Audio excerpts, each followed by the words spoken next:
29 বছর পর কোনো আইসিসি ইভেন্টের আয়োজক পাকিস্তান, সেজন্যই কঠোর নিরাপত্তার চাদরে ঢেকে রাখা হয়েছে আয়োজকদের গ্রাউন্ড থেকে হোটেল সবকিছু। টুর্নামেন্ট উপলক্ষে লাহোর ও রাওয়ালপিন্ডিতে 12,000-এর বেশি অতিরিক্ত পুলিশ মোতায়েন করা হয়েছে।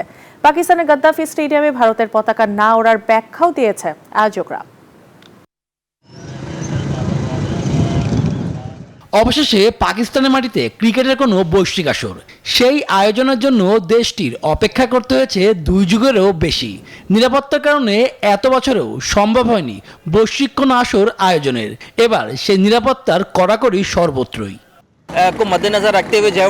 বেশ কয়েক বছর পর আমাদের দেশে আইসিসি টুর্নামেন্ট হচ্ছে, সেটি দেখতে মুখিয়ে রয়েছি। নিরাপত্তাও বাড়ানো হয়েছে দেখছি। মাঠে বসে চ্যাম্পিয়ন্স ট্রফির ম্যাচ দেখতে মুখিয়ে রয়েছি। মাঠে বসে আইসিসি টুর্নামেন্ট দেখব, সেটি ভাবতেই ভালো লাগছে। শুধু লাহোর ও রাওয়ালপিন্ডিতেই নিরাপত্তার জন্য 12,000-এরও বেশি পুলিশ সদস্য মোতায়েন করা হয়েছে।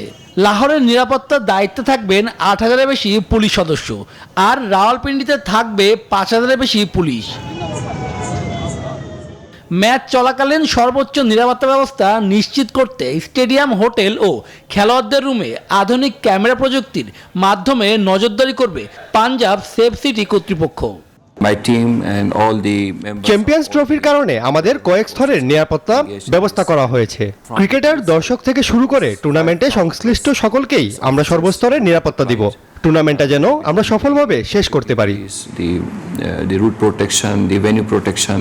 এদিকে লাহোরের গাদ্দাফি স্টেডিয়ামে এবারে চ্যাম্পিয়ন্স ট্রফির 8 দলের মধ্যে 7 দলের পতাকা লাগানো হয়েছে, নেই শুধু ভারতের পতাকা।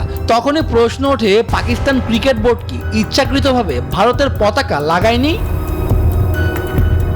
সামাজিক যোগাযোগ মাধ্যমেও ওঠে সমালোচনার ঝড়। ব্যাখ্যা দিয়েছে পিসিবি।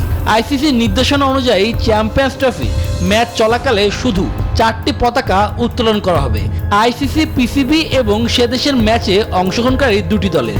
যেহেতু ভারতীয় দল পাকিস্তানে কোনো ম্যাচ খেলবে না, তাই দেশটির 3 ভেন্যু করাচি, লাহোর ও রাওয়ালপিন্ডিতে ভারতের পতাকা উড়বে না। শুভদেবনাথ, নিউজ 24।